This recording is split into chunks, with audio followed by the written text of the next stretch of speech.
This is the Graceful Atheist Podcast. Welcome to the Graceful Atheist Podcast. My name is David, and I am trying to be the Graceful Atheist. I'd like to thank my new supporters, Dawn and Daniel. Thank you so much for supporting the podcast, and special thanks to ongoing supporters, Libby, Michael, Ian, James, John, and James. Your support is much appreciated. Please consider rating and reviewing the podcast on podchaser.com or the Apple Podcast Store, and subscribe wherever you are listening. Special thanks to Mike T for editing today's podcast. On to today's show. My guest today is Arline. Arline became a Christian in her early adulthood and originally was a part of a very hardcore Calvinist environment. She got married during Bible college and found that the complementarianism that was expected was a bit constraining. Her husband eventually admitted that he no longer believed, but it took Arline a lot longer to come to that conclusion. She went through a process of deconstruction where she left Calvinism and had a more open version of Christianity. Eventually, intellectual honesty forced her to acknowledge that she no longer believed. In that process, she discovered some very natural things she found to be very helpful. What she ate, meditation, and she says that her family recognized this when she made these changes and was no longer looking for an external God to take care of it. I think you'll appreciate Arline and her sense of humor. Here is my conversation with Arline.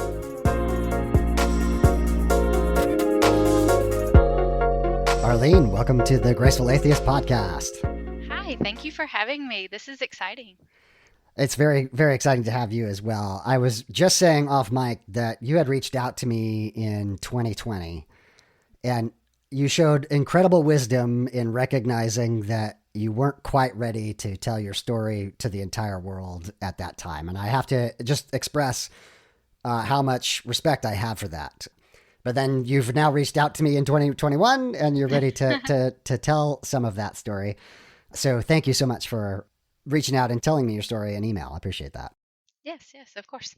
So let's start with just what was your faith tradition? Like, what was it like for you growing up? Well, I actually became a Christian in college. I did not grow up in any kind of religious background. My dad, he believed in some kind of God that, created everything, but we didn't go to church. I went to VBS a few times, but and in high school, my mom took us to church for a while, but that was not a good experience. Okay. It was very much what we see today, stereotypical white Republican think. I did not fit well into that situation at all. And then in college, I knew, because I had a little bit of church background, I knew that I was kind of like the bad kid. Like I didn't fit in. I didn't obey the rules. I wasn't good at submission and following the male leaders. Like I had too many questions. I asked lots of questions that I didn't like just being told, like, just have faith. That was not that. Please just give me more than that. Right. And then when I went into college, I made some friends, met a girl who was she was just so different than the Christians I had known. She was kind. She was sweet. She cared about the freshman girls. Like, she told me about Jesus. That's when I, quote, I guess, became a Christian. Okay. And it was really good. Like, my college experience was wonderful. I made lots of close friends. It's where I met my now husband. Yeah. I made a lot better choices than I probably would have if maybe I hadn't been around people also making great choices. Yeah.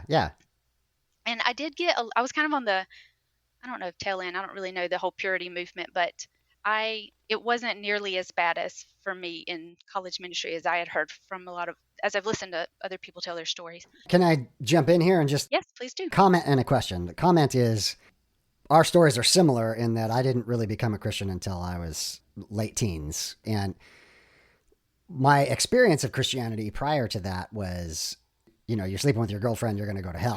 Yeah. And I Yep. was like, That was all it. right, I'm really not interested in that story. And then part of what was appealing was kind of some natural humility, some natural desire Yes. to be a better person.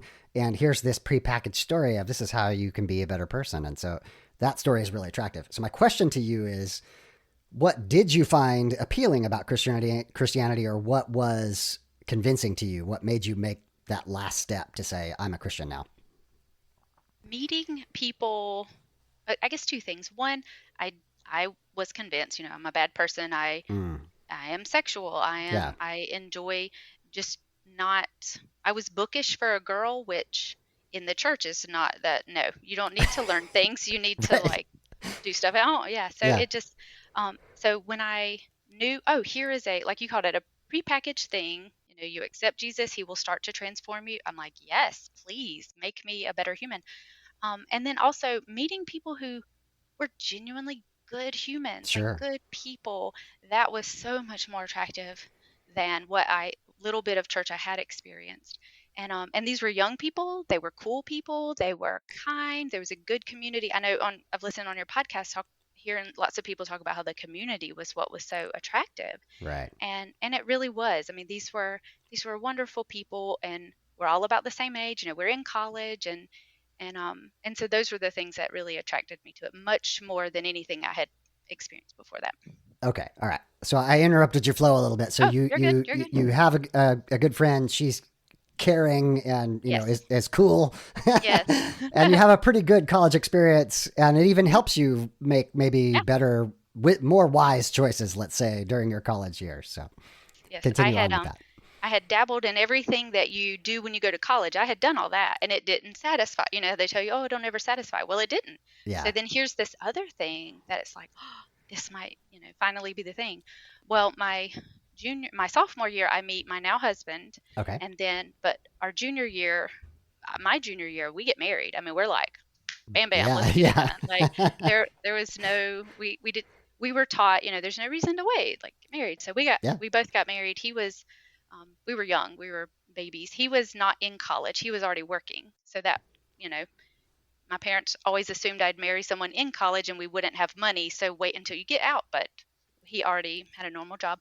Yeah. So we got married and we did most things right-ish, kind of. Yes. We got around some of the things we weren't supposed to do, but Sure. but There's he. always a loophole. Oh yeah, oh yeah. You can totally figure it out if it's something you want to do. You can figure it Yeah. out. Yeah. Yeah. But at the time, I would have said like he was a godly man. He loved Jesus. He looking back, I'm like he was always before he was a Christian. He tells me he's like I've always just been a like a good guy, a good moral person. But I didn't have that wasn't a framework that either of us had at the time. But and we get married, and marriage is really good. Like Yeah. marriage is wonderful. He's a good guy. I can submit to his authority because he's a good guy. He doesn't Okay. Yeah. he doesn't exploit that position. I became a teacher and he was working doing just doing his job, and then he went to school and he was going to school to be a pastor. And I Oh. honestly, when I was trying to think through everything to get ready for this, I I meant to ask him why he didn't. I can't remember why he decided not to, but Okay. we're both so thankful that Yes. did not Dodged a become a thing. bullet. Yes. Oh heavens, yeah. Yeah. No, that wouldn't have been good for either of us. But so life is good for however long we were married. We hit some rough things. I think about 7 years, which they always tell you the 7 year itch or whatever. 7 years into our marriage, so things got really rocky. He had to work overseas, Okay. and I had just had our first son. Okay. Not the beginning of any kind of deconverting, but looking back, that was a huge catalyst in my mental health going down because I had always thought things were fine mentally. Right. And as a Christian, we were in the Calvinist, John Piper, Mark Driscoll, that whole world. And from what I remember, there wasn't a whole lot of room for mental health. It was just either this is sinful or you're Right. walking in the spirit. Like Right. that's all Yes. you got. There's no Yes. this black and white thinking. Yeah. What you've hinted at as well is a lot of complementarianism as well, that you are Yes. explicitly required to submit to your husband. Yeah. Oh yes, we Yeah. had the book, the Biblical Manhood, Womanhood, whatever the like book is Yes. written that we were supposed to follow. Yeah. Years later, I realized that that was like a very new thing, and I was so angry because I had been taught that it was like this biblical idea. So in my mind, biblical means it's been around thousands of Right. years. Right. Yeah. Like, no, it was like 1987 or something. I was like, what is this? What is this? Yes. So yeah, so we have our first child, and the birth was, it was a traumatic experience. It Okay. was not good at all. It went really just not how I had expected. Okay. I'm sorry to hear that. That was scary, but at the time, the only, so here I am with, you have sinful experiences or you're walking by the Spirit. So when this, I had no word for, I didn't have the word trauma in my vocabulary at Sure. the time. It was just, how I interpret it was, I had all these idols built up of how birth was supposed to go, how nursing was supposed to go, how having a baby at home was supposed to go, motherhood. And when those things just came crashing down, it was like, well, I better be thankful because God has crushed all my idols and he loves me. Mm. And so looking back, like I have all this trauma inside my body. Now I've learned all this. It's inside my body. But I can't, I mean, I don't can't do anything with it. I just have to be thankful and move on and keep going. And You can't even acknowledge this pain that you've experienced is real, right? yes, it shouldn't be painful. I should be thankful that this thing, the idea of mourning the destruction of your idols, like, Right. yes, that's Right. like, this is you're not supposed to do this. Right. So I had no vocabulary for any of that other than, well, I should be thankful. So then my mental health just kind of got a little bit worse and a little bit worse. Donnie lost jobs. I was a stay-at-home mom. Financially, things were going down. It was not good. We had lots of church friends. Like all of our friends were in there with us, like helping us, buying things for us. We were able, financially to get help. Like government stuff would help, all that. But at the time, I didn't notice it. But that was the first time Donnie started just like, for him, God provides your needs. Well, for both of us, God provides your needs, but not necessarily your wants. So as long as we're having just our needs met, then why should we expect anything more? Like suffering was just part of the theology that we were. I mean, I think there were books that we owned about the suffering, the Puritans. We read all the things about suffering, and so we never got into the prosperity gospel. So anything above, when things were bad financially, we had to be okay with that again. There wasn't room Right. to be like, this sucks really bad. This is Yeah, like, exactly. this is really stressful and Yeah. terrible. And it's like the number one stressor for, Oh, yeah, marriages, for personal mental health is financial stress, and like you're yes. just not able to acknowledge it. That's yeah. We're just supposed to keep praying and being faithful and, whatever all the things are. What is it, Matthew 6? It's like, don't be anxious about. So, well, can't be anxious. Yeah, Like, yeah. Now I'm anxious about not being anxious. Yeah. yes, thank Yeah. you. Yes. Okay, so then I can't remember exactly. I listen to your podcast every single week, every Monday. I listen to it, That's and awesome. Thank you. the woman who was on today, or when I was listening to it, was talking about how having young children, it was just blurry. She was talking about how it's just blurry, like you don't even remember that time. Right. Well, then we have second baby, and we live in a different town. We have no church, no friends. So I have a toddler and a little newborn. Wow. And like my mental health just gets worse and worse. And at that time, so the way I deal with any kind of problem is I read all the things. Yeah. So I'm like, marriage is hard. Let me find the marriage books. Parenting's hard. Let me find the parenting books. And unfortunately for our children, the only parenting thing at the time were things that were books. They weren't as bad as some of the things that I've heard people say they learned, but basically like spanking our children was the only tool we got. Right. And so that's all we did. And I didn't feel comfortable with it. Donnie didn't feel comfortable, but we didn't know what else we were supposed to be doing. Right. So like I have all this trauma in my body, plus a 3-year-old and a newborn and no community, no friends. Yeah. And I'm an angry, like at the time, and this is very an unkind word, but I can't think of how else to say it. Like I felt crazy. Like I felt like I can't function as a human. I can't take care of my children. I can't do all this stuff. And the job that Donnie had at the time, we were continuously going into debt. So it was just like everything at once. Oh my goodness. Okay. Yeah. And then so for Donnie, this is when things started getting very hard because now he had 2 children. He's like, I'm a father. For him,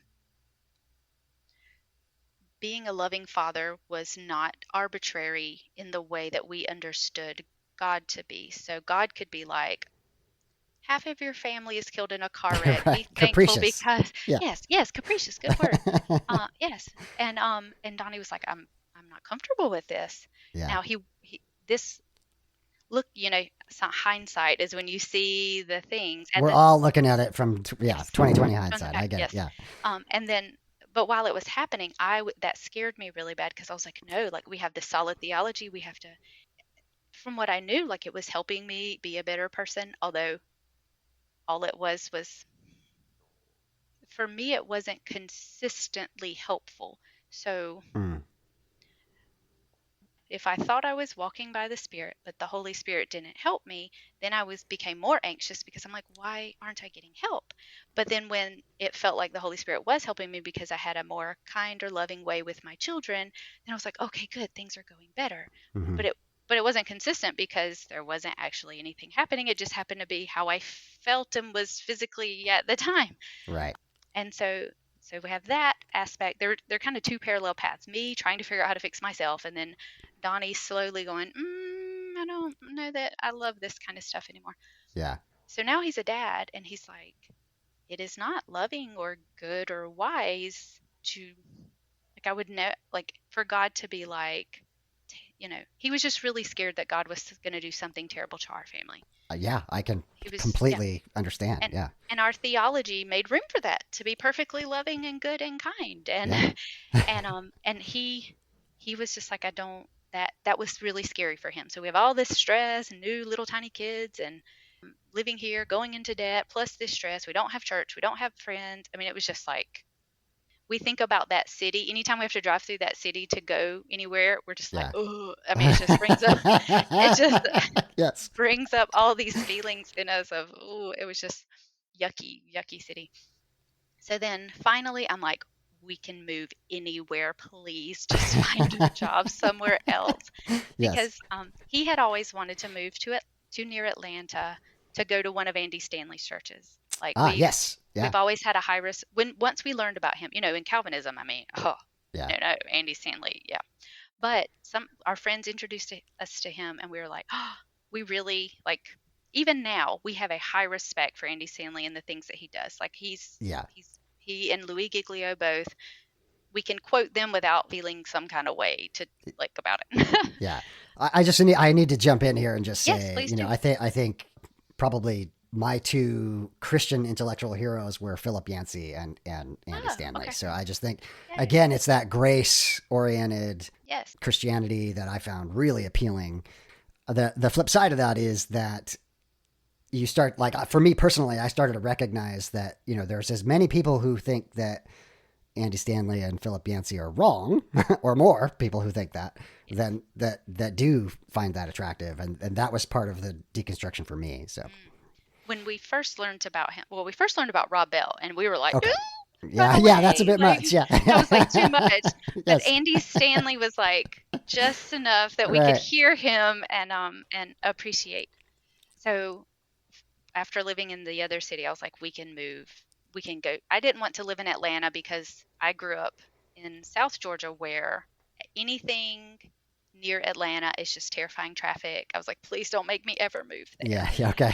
All right. But then finally I was like, yes, we can. I don't care where we go. We can just go anywhere. And so we moved closer to Atlanta. We tried to get involved at one of the churches, but it was just too far. Like we couldn't drive. I'm not driving in Atlanta to go to a thing. Like, yeah, I love Jesus, but I have my boundaries. But not traffic. Yeah. Not Atlanta traffic on the Yeah. expressway. Oh no. Yes.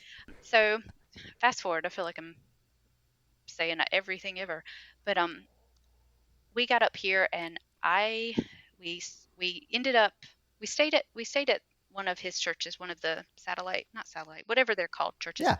for a while. But I made friends here and got in like a mom's Bible study, and I was like, I just want to tell you all my secret terrible things because I just need women who love Jesus and who can just read the Bible. And I was just so alone for so long. Right. And it was really good. So then I think I was so happy to finally have community. We ended up at a different church that's closer, and it's a similar makeup, like a non-denominational, just very not charismatic necessarily, but just contemporary. I don't really know Yeah. what other Missional church. yes, Like, yeah. missional, Yeah. seeker friendly, There you all go. those Yeah. words. Yeah, Yeah. all those words. Exactly. And the people were fabulous. We got into a small group. I worked with the kids. I'm a teacher. I was going to be a teacher when I was 5, like lining up my stuffed animal. So like it was Yes. like to play school. So that's Yes. always been in my blood. And we loved it. We got plugged in, and that's the word we used, plugged in.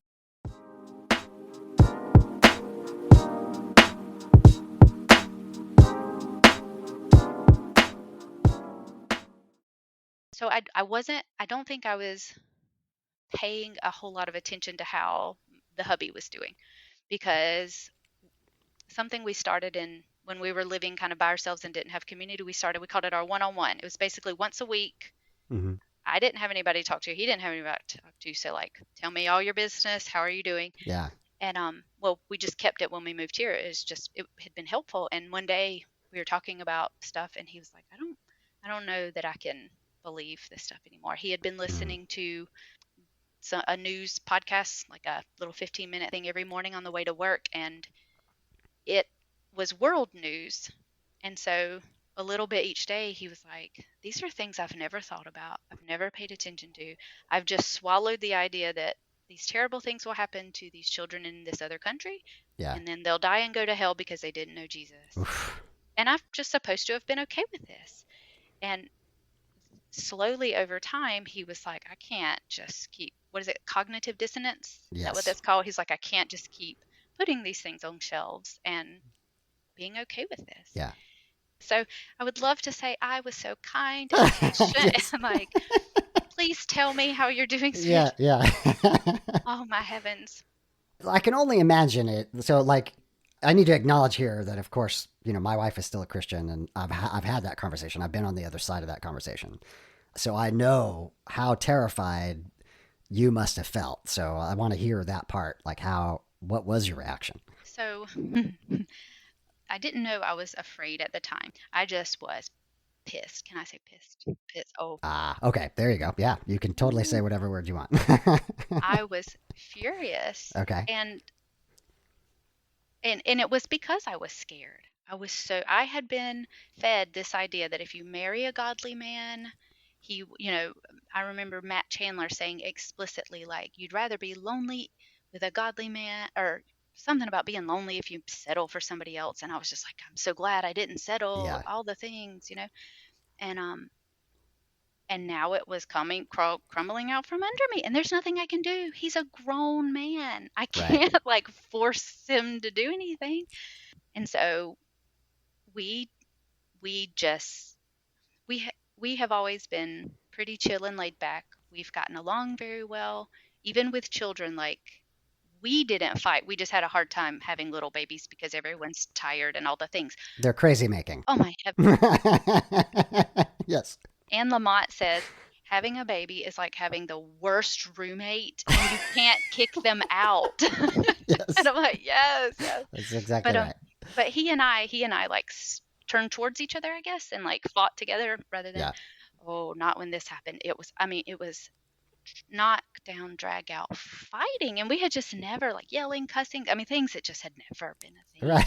Right. And I was like, if you don't believe this stuff, you need to make us not believe it. Why would you just leave? And he was like, I don't want anybody to go through what I went through, because his was very emotional. Like, it was very, like, it was a relationship that he had, and now it's gone, and he's angry at God, but he's also really sad.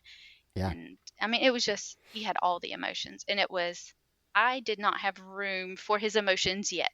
I had to just center my feelings and be mad, and why are you doing this to me, and all the things. Yeah. And my Bible study friends, they let me like yell and be angry and cry at Bible study. They were fabulous. They just they were just there, and they empathized, and they were angry with me and happy and sad and all the things with me. And Yeah. but we fought and fought and fought. Well, that's the end of 2017. And then I guess I would have said this was providential, but Yes. beginning of 2018, he had to go to Mississippi to work. Like he had to go do school stuff, not work stuff. And so I had to decide, am I going to keep trying to fix Donnie, or am I going to just like deal with how much this has like been hard for me? So Right. all at the same time that all this has been going on for up until 2019, my mom has been sick had been sick for a long time, since her 30s, but it got really bad 2016, 2017. She passed in 2019. Like it got so sorry. Yeah, it got real bad. So I homeschool the boys. So we went down to visit my family, and we stayed with my mom for a while Donnie was in Mississippi, and we were, helping take care, because we live far, so we weren't able often to go down and help. So that's happening with Donnie. I'm by myself with the kids. Therapist to my dad to just listen to him be angry about all the things, because, and then helping do physical things with my mom and just being with her. And 2018 was just the crappiest, worst year, because it was like everything at one time was happening. Yeah. So Donnie's deconversion sent me on a journey to decide, what do I believe? Right. Like, if Donnie doesn't believe this, I can't. I've got to get out of my little Calvinist bubble, which my mom friends had allowed me to do that. They were Seventh-day Adventists, charismatic, all these different backgrounds. Yeah. So I already had more room than I would have like 5 years ago. I couldn't have, or before this, 5 years before this.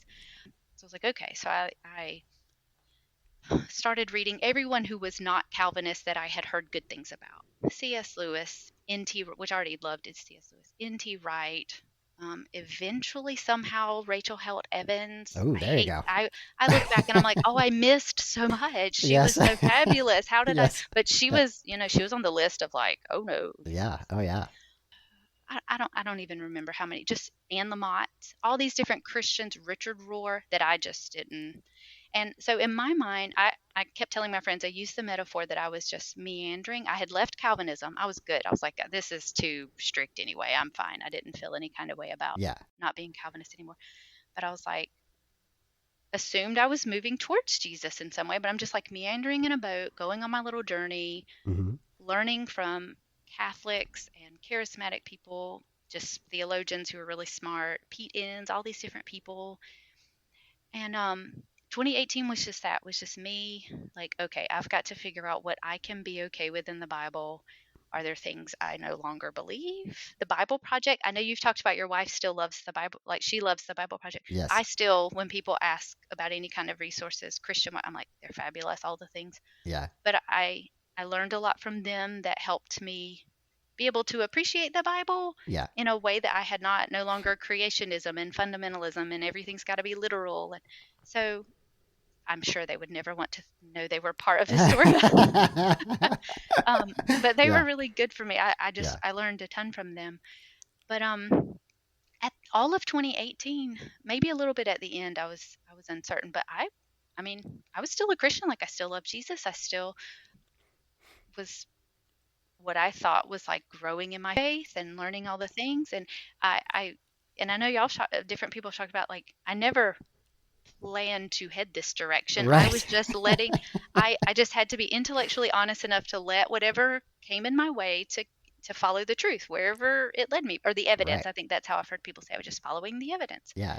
But I do think, just to capitalize on that, like an idea of intellectual integrity, it's like when you stop allowing yourself to fool yourself, you stop allowing yourself to accept things that, the back of your mind, you're like, that might not be true.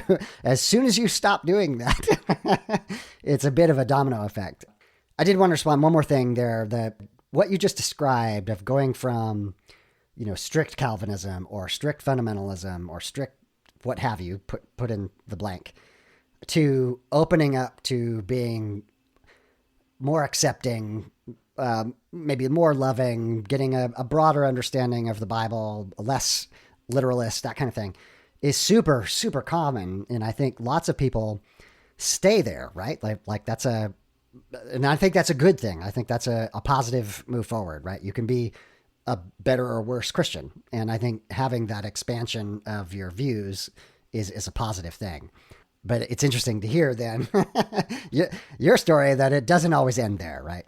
I stayed there for a little while. My husband thought it was so strange. I was suddenly like, not obsessed, but just fascinated by like Catholicism, and I was just reading, even Buddhism, which that was so random, but just other ancient things, Christian ways of thinking that I had never been exposed to. I didn't know they even existed.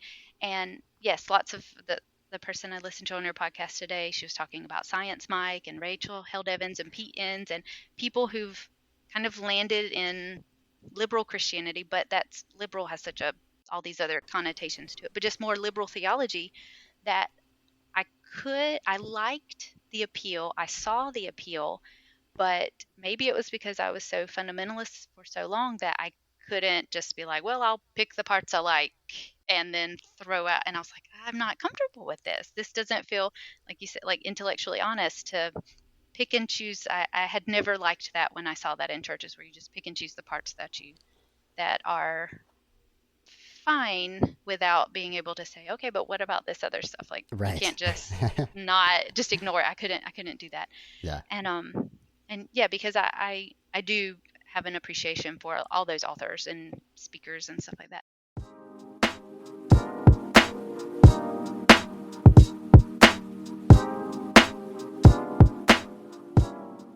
My mom passing away is not a big part of my story, but from the theology I had, I didn't have I wasn't expecting a miraculous thing to happen. Okay. I was expecting, if all her suffering is happening, there has to be some God glorifying reason behind it. Right. So Okay. I'm looking for people becoming Christians or our family being more connected, some kind of thing. And like nothing's happening. Right. Like family members are just angry and sad to have to watch this happen. Like all of us are like, this is why are we having to? Why is this just a thing? And my dad, my dad, I appreciate my dad's way of existing in the world because he has always just been like, I just believe there's a God. He's never felt like he had to be any kind of cultural Christian or anything. Uh-huh. And I can appreciate that honesty way more than Sure. cultural Christian or any kind of just, I'm just doing it because I feel like I'm supposed to. And so, people would have those, oh, well, God has some kind of purpose for this. And he's like, I've been watching this for 10 years. I would like you to tell me what this purpose Oh, is. Like, yeah. Yeah. and I was like, thank you, Daddy, for being like, because as a Christian, I know those kinds of questions, those kinds of statements would have been hard for me to accept because it was like I didn't have, I mean, there weren't any good answers. There weren't any good things. So having that happen, plus, the hubby's gone through his thing, and at that point, it was like, this isn't working for me. This isn't where it, and that sounds so simple or silly, small, because it had been such a big part of our lives.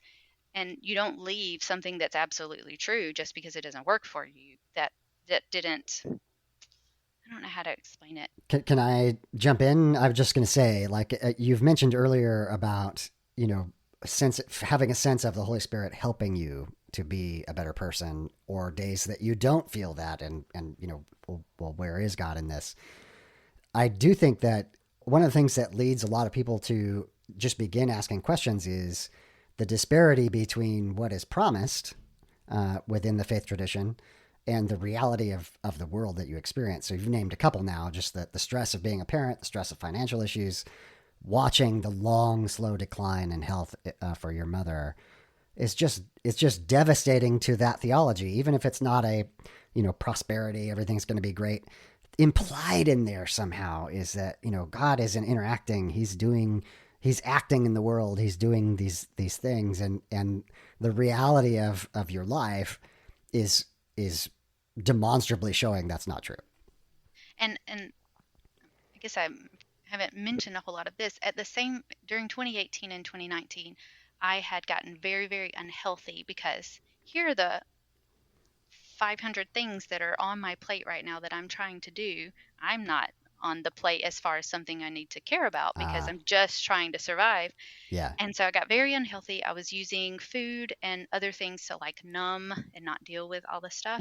And so my own personal path, I was trying to find what technique, spiritual path, some kind of thing to like help me deal with my sinful eating, my sinful this, my sinful all the things. Okay. And I found mindfulness self compassion, which is like this very Buddhist idea, Mm-hmm.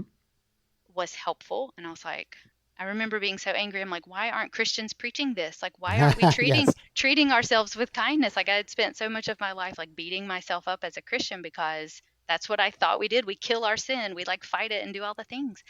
And so that was beginning to be helpful. And yoga was helpful. There were certain foods I found out I was eating that were making my body inflamed, which made me more easily angered, which then, so I'm just finding all these natural answers that I didn't need supernatural help for. And at some point in 2019, I remember no longer saying, okay, I'm done praying. Like this just stresses me out. I don't know if help's going to come or it might not come. So I'm just going to like do the best I can and see what happens. And my kids can tell you that that's when I was like starting to become calmer. And it wasn't the supernatural help I had been like, please, please, please, come help me, come happen. Mm-hmm. It just turned out there were things I needed to do. My nervous system just needed to be calmed down. Mm. So while I'm looking for supernatural answers for myself, trying to find the correct book or answers to like bring Donnie back as a Christian, I start to realize this is not as solid as I thought it was. This is not as something I can depend on. Mm. Whereas the things I do know how to do, ask forgiveness of my kids, certain foods I shouldn't eat, like be more embodied, pay attention to what my body's telling me, be kind to myself instead of mean to myself. It was like, this stuff helps. Yeah. And the supernatural became, I guess, superfluous. It was like, it's not that it sounds, as a Christian, I would have looked at myself and been like, gosh, you're so arrogant. You just think you can do whatever, like however, and it'll just be great. No, but it really did just become easier. A lot of the things I Right. struggled with for years just started to fizzle out, and things are not perfect at all. But Sure. so yeah, I couldn't ever find good, like no matter who I read, they never could answer Donnie's, if God is good and wise and loving, why does the world look like it does? There were never satisfying answers. There were plenty of arguments, but there were never satisfying answers. Right. That is such a good way to say it. There are plenty of Yes. arguments, but none of them are satisfying Yeah, answers. none are satisfying. And I've had a few, well, only one or two people say, well, you just, Calvinism's so harsh, you just had the wrong kind of Christianity. And I'm like, no, because at some point you just have to be like, God's ways are higher than my ways, and I'm done asking questions. Like, no matter what your theology is, you have to stop. And I was like, I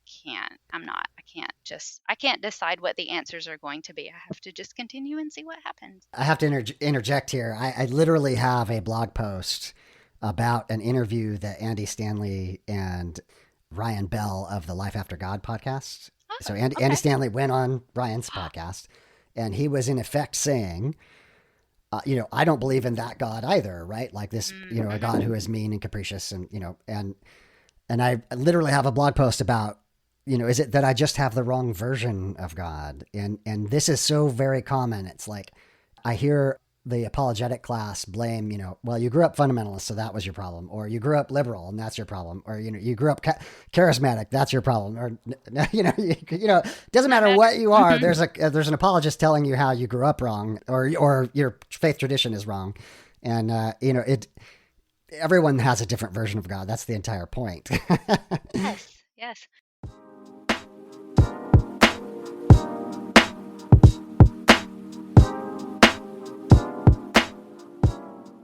So 2019 ends, the beginning of 2020, I finally was like, okay, I'm officially like, I can't. I had been living my real self in front of people because every friend that I told was like, well, I'm not surprised. So I was like, well, that's good. I love it. I hadn't been hiding anything. I've been living my real self in front of my closest Yeah. friends. So, but yeah, the beginning of 2020, my our little mom's Bible study before, it was like in February, before COVID, all the crazy happened. We were all hanging out, and I told all of them. I'd already told the hubby. He was like, okay. And it was, my experience was so different. It was so much less emotional that Okay. he just wasn't expecting that. He never wanted to change my mind because he loves me, of course. Right. And then my experience just turned out to be different than his was. Can you expand on that just a little bit? Like, how was that initial conversation when you came back to him and said, "Guess what? I think I agree with you now." Well, I can't remember one conversation because, we have our little one-on-one things, and this whole time we had been talking. But as far as whenever I finally was just like, okay, I'm not going to do this anymore, he must not have had much of a response because I don't remember how it went Okay. fine. Yes, Sure. Yeah. Yeah. Um, Okay. he was very thankful though that mine was less emotional than his was. He's a much more whole human than I am. I'm like live up inside my head, and I'm like, well, turned out it's not true. This this other thing works better. Okay, like Yeah. whereas he is much more like the music, the the poetry, all the things, the relational stuff was just much more powerful for him. Okay. But and he did continue to go to church, went to small group, like he stayed doing all the things, like he was on board with all that because we loved the people, like the church people were fabulous. And it right before COVID happened, our small group broke up, not for any bad reason, it just wasn't going to continue. I don't Sure. remember why. And then in March, COVID hit, so we weren't going to go to church anyway. It just kind of worked out that way. The boys, our kids, I am much more honest with the boys about anything than Donnie was always afraid to tell. He didn't want to dissuade them. But there were times, because we homeschool, there were times when it was like, guys, I cannot read this Bible lesson. I don't love this stuff. Yeah. And my oldest, he's like, okay. Like he had no, like, they're still young. He was like, sure, whatever you're comfortable with. And like he had no, yeah, he's like, okay, sure. Even now, they just, whatever mom and dad say, they're. Yeah. I really think that's super, super important, though. Like, there are obviously some exceptions. There are some Yeah. 6 or 7-year-olds who like are dedicated Christians and, like totally into it. But most kids are just doing what their parents are doing, right? And so, I mean, that tells you a bit about the indoctrination that's happening that makes a kid who's probably ambivalent at best to a teenager or maybe a 20-year-old that is fully committed, and without that indoctrination they probably would not choose that on their own. Yeah, we had not, we hadn't. I've listened to different stories where they grew up like as a little tiny child struggling with the idea of hell, and I was just like, we've rarely talked about anything like that, so they didn't have that kind of thinking. I hadn't taught them Calvinism. I mean, some of the stuff we were told we should teach our kids at really young ages, all these things they're supposed to memorize. I was like, I was never comfortable because I've always been not liking being told what to think. I did not want to tell my children what to think. So even as a Christian, I was like, we would ask questions and wonder without me saying, here's the correct answer. Although I'm sure I did that, but I didn't. If I did, I didn't like that I felt like I had to do that. But so 2020, we're not going to church. We're all stuck at home. And so I get the Great Courses Plus, the like little thing that you can pay for. And I'm just going to nerd out and learn everything I have not learned. So I know, don't say his name, Bart Ehrman did his courses on there. And I was like, what is all this? I've never heard any of this. I took evolutionary biology because I became a Christian in college, and you're strongly discouraged from, anything evolutionary wise. So learned all the things. Anthropology was strongly discouraged from taking that. So I just said, okay, what am I going to learn that I've missed out on, that I don't know about? And then I did venture to the Four Horsemen. I know they're mean as all get out. But I didn't know they were a thing. I had just heard some of their names. But reading them allowed me to be angry for a little while about all this stuff I didn't know religion in general has perpetuated. Now I'm like, okay, guys, we got to quit with this giant blanket statement about all the things. Like, this is Yes. unhelpful. It's unkind. Like, Yes. but at Yes. the time, it was good for me to read Sam Harris and all his anger, and Right. Christopher Hitchens. I liked the way he wrote. I learned a lot. Richard Dawkins and Daniel Dennett. Daniel Dennett is like way up here, smart, long book. So we speak. That's yeah. Yeah, Daniel Dennett's got the computer science background, the Oh yeah, I'm like, hard philosophy. Like, yes, actually, I like him a lot, but of the four, he's the more reasonable. But yes, but I just want to stop and just make, like, I love the way you've described that. Like, there is something useful about, the time period that the Four Horsemen come out is a time where, there was almost this prohibition about being critical at all. yeah, Now, I agree. I don't want to put words in your mouth, but I think that they have gone too far at this point. But what they originally were doing was very, very useful and is helpful to just go, oh yeah, that's terrible. That is really, really bad.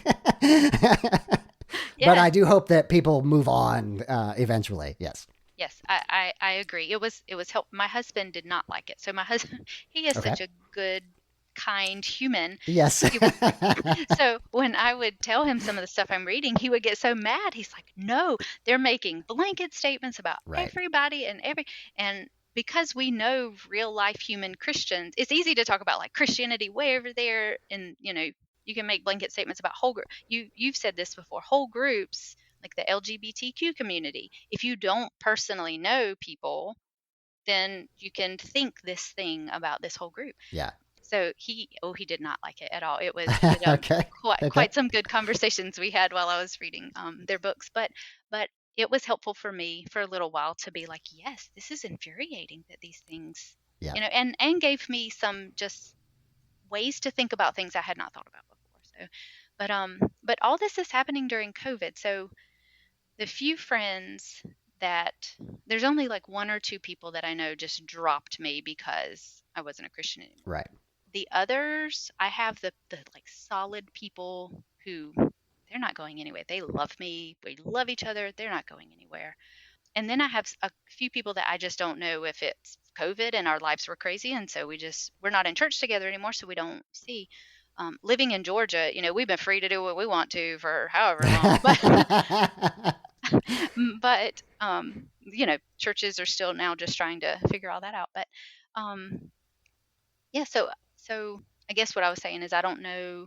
Like 2020 was mostly me learning stuff that I didn't know, and then about the beginnings of Christianity, plus just I was trying to find books to help me. I loved like devotional kind of books, like a daily little thing. I had always loved that. So I was like, I want to find books like that are like secular or just not Christian, and I learned more about Buddhism, meditation, and all that because I was trying to calm my nervous system. And a podcast that I love is 10% Happier podcast.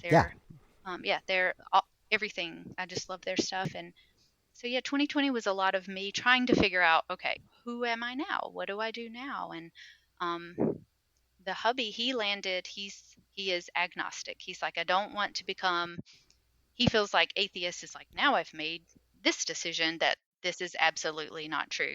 And I lean more towards atheism only because having taken the anthropology classes and some of the other stuff, I'm like, I don't really have any reason to think there's supernatural stuff happening. Right. Wherever it was just how people saw the world at the time, and that's fine. It doesn't mean it's bad or wrong, or just it's perfect for the different time periods that these things happened.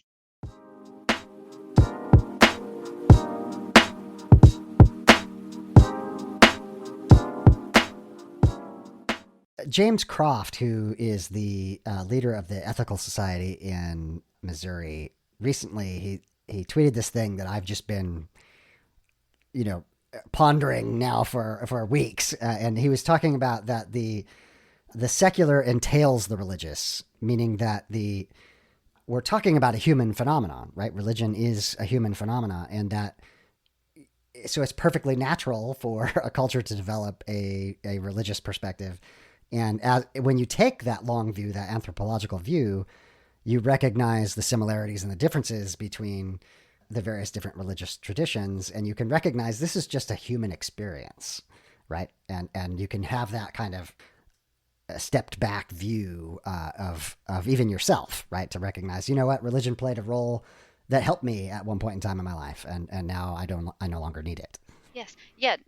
He and I, Donnie and I were talking about that yesterday, how thankful we are in our 20s that we had just like it made our marriage more stable because we, believed that like divorce was not going to be a thing. Like we're going to work this thing out no matter how hard things get. Like having children, we were trying to be patient and kind. The whole fruit of the spirit thing with our children, with each other, like it made us better people then maybe we don't know how things would have been differently, but we know that we are very thankful for because we didn't have a lot of trauma come out of it. Now, Right. looking back, I didn't realize how much of my mental health suffering, the constant anxiety of, is this going to help? It's not going to help. Maybe it'll help. Maybe if I do this, maybe if I don't do this, just constant. Yeah. I didn't know how much of that was from hoping something supernatural was going to help me. But at the time, it Christianity, at the very least, always made me very self aware of what I needed to deal with. Now, it was debilitating at times because there's constantly something that I need to deal with. Yeah. But and now I can look at those same things if I'm struggling with something with just more compassion and kindness and let it go. Like it's just more of a Buddhist idea. It's just like, is this gonna pass? And I don't have to like keep freaking out about it. But yes, we are very thankful that we had that part of our life. But we are also very thankful where we are now. Like we both feel like we're kinder. We can be kinder to people that before we had to, be kind to this group of people who's living in sin, but they're going to go to hell. Trying to live in that, yes, that constant tension, I guess, of opposing beliefs. And we don't have it all figured out. We are not magically perfect, but we feel like better people. We treat our family. It's just, yes, we are thankful where we are now, and we're thankful that we were able to turn towards each other whenever this like at first it was just constant fighting, but able to eventually turn towards each other and be like, okay, I've got to have some room for his thoughts right now because if I don't, this could go really badly. Yeah. And to set aside how I was struggling with it, or at least not have to tell him every time I was struggling with it. Yes, I am a much better human from the natural things that I learned would help my body and help me be more calm than ever waiting for somebody to come help me fix this sinful problem that I have. Right. Yeah, so, yeah. A couple things. One, I think for self-reflective people, for people who are honest about their own flaws, Christianity is kind of like a Chinese finger trap, right? You get in and like it gives you this framework to talk about, oh yeah, you are sinful and and oh yeah, you really need help. And then you can't get back out, right? You can't escape it, and it can become, some elements of it can become destructive. Mm-hmm. At the same time, it provides you with the opportunity to be honest about, hey, I do have these flaws. I'm not always kind or caring or loving, and wanting to be better. I think that's a good aspect of it, right? But I want you to tell us one more time about the natural things that you find useful today. So post this process, or not post, but like, at the tail end of this process, where are you at these days, and what do you find the most useful for you? I'm reading a book with some friends, and it's called Burnout, and one of the little chapters you have to kind of figure out like what is your one big thing that, regardless of if you're a wife or a mom or any of your roles disappear, like what has always been true, I guess, about you. And looking back, like writing for me, hearing other people's thoughts, like book club kind of, anytime there's good small group conversation over anything, I just eat it up. I just love it. That is helpful. Of course, hearing other people's stories, like your podcast, and then yours has been the staple. Like some other ones have come and gone and I've listened to them, but I love hearing people's stories. I love the similarities, and then I love hearing the differences, and I love going like, oh, that's how I thought, or I read that book, or yes, that same thing. And That I love that. That's one of my yes, favorite things about doing this is that recognition. You can see it happen. hmm When you're talking with somebody, and then I know that's happening for listeners as well. As you go, I used to do that exact same yes, thing, or yes. I thought that exact same way. And I can empathize of different people saying like you don't not having real life community. That has been hard because we don't have friends who have deconverted. We have friends who are not Christians and never been Christians, but they, yeah, y'all have talked about this. Like it just, they don't understand all the weird stuff that you Yes. used to do and believe. But being in nature, like just being around trees and water, and that has always been true and helpful. I guess the two biggies, like yoga and meditation. I know y'all have talked about meditation. You're like meh, meh, but Yes. I respect it. It's just yeah, not yeah, for yeah. me. It's Yeah. just not for you. Yeah. That has been helpful. And now I am like, the 8 to 10 minutes a day guided by some person on a podcast or an app. But that I didn't realize how reactive my nervous system was. I didn't know any of the physical stuff. I only had vocabulary that was supernatural or like spiritual. So I didn't know like just physical stuff. Like, Yeah. so for me, yes, being out in nature, being meditating, writing, just somehow getting it out of your body, moving your body. Like when stress comes, having to get it out of your body, whether that's running, like they talk about, if you're a Yes. gazelle on the savannah and you're about to be eaten, like you just run. So if you can like run and get it I'm out of your feeling it. body. I feel Yes, yes, yes. that. Then the stress, it goes out of your body. And so yeah, those I think are the biggest things, being in nature. And then yes, the way I eat. I just learned that there are certain things that inflame my body, and if I eat them, I feel terrible. It's really bad. My boys will tell you like they are so thankful that we realized that, because it Yeah. was a scary, sad time. But And now they slap it out of your hand if yeah, you they're go like, to eat "Don't do it, that. Mom." Yes, yes, yes, yes. But yeah, those are the big things. Being around any kind of deep conversation in a small group, nature, and yoga and meditation. I love it. Yeah. Arline, thank you so much for sharing your story on the podcast. Thank you so much. This was fun. I love this kind of stuff. This is exciting. So thank you for letting me do it. Yeah, you're very, very welcome.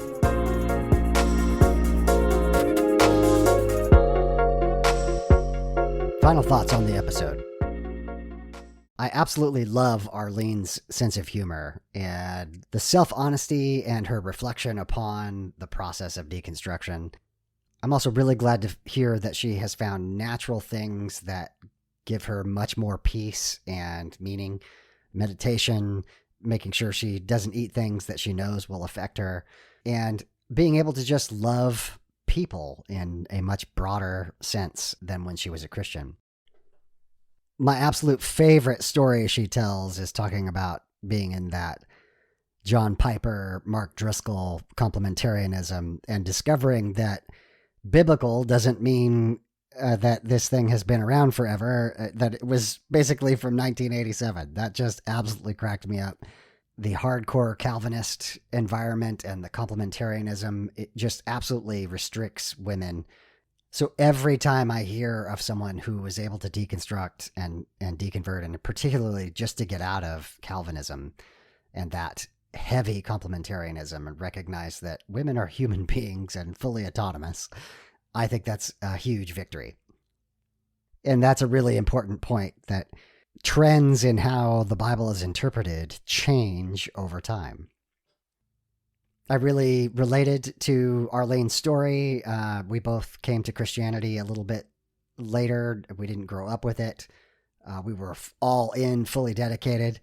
And then later on in life, the doubts began to creep in. And ultimately, it was about intellectual honesty that leads a person, including Arline and myself, to admit that they no longer believe. Another aspect of Arlene's story that I think is interesting is how differently she and her husband came to deconversion. It was a much more emotional process for him. He seems to have expressed more loss. Arline is a bit more cerebral, and the intellectual honesty was more important to her. But it just illustrates how each of us comes to this in our own unique way. I want to thank Arline for being on the podcast, for sharing her story with the honesty and the self-reflection that she has. I think this was one of those stories where there are going to be a lot of people who recognize themselves in it. Thank you so much, Arline. One of the things I wanted to comment about in Arline's story is the recognition of the value of ancient wisdom. So part of Arline's process was to go and read about Buddhism, to go and read about various other Christian varieties, to read science and other intellectual pursuits. And one of the things I think is really important to recognize is that when we are Christians or a Muslim or whatever faith tradition you come from, we tend to be very myopic. We are focused only on our ancient text, our holy text. And the best thing you can do if you are on the precipice of doubt is read other texts, read other ancient wisdom. The difference is that we aren't saying that this book is holy and that book isn't. We are saying none of them are holy. All of them are human wisdom. Therefore, all of them have flaws, but all of them have something valuable, or we wouldn't have them anymore, right? There are probably millions of books that have gone on to obscurity because they didn't say significant things. The texts that we tend to refer to as ancient wisdom have stood the test of time because they have some value. So if you are a believer and you're in that beginning part of deconstruction, I highly encourage you to just study, go read, go research, study science, study other religious texts. One of the greatest things you can do if you have an apologetic bent is to listen to apologists for other faiths. If you're a Christian, go listen to an Islamic apologist. Go listen to a Hindu apologist, a Hare Krishna apologist. It is amazing that it's basically the same arguments coming to a radically different conclusion. The secular grace thought of the week is to give yourself some grace about having been convinced. We were inside the bubble and everything was self-referential and anything that was a counterpoint was removed. It takes an amazing amount of self-reflection to break through that bubble. Arline did it. I've done it. Many of my guests have done it, and you can too. As always, I have a number of very interesting conversations coming up. I'm looking forward to sharing them with you. Until then, my name is David, and I am trying to be the graceful atheist. Join me and be graceful human beings.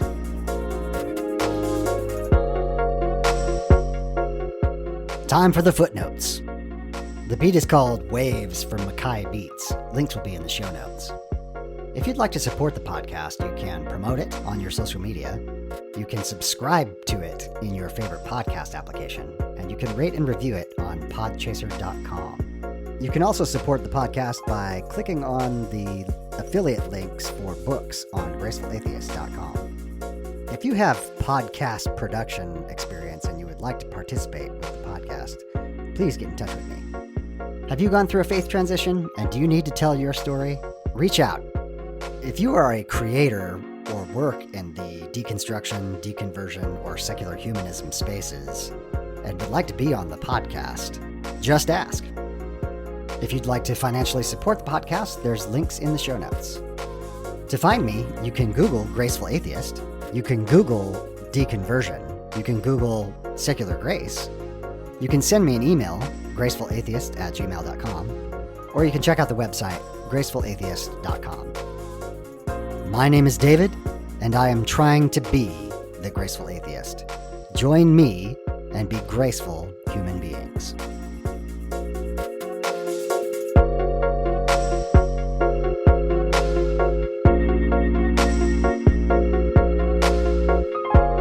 This has been the Graceful Atheist Podcast.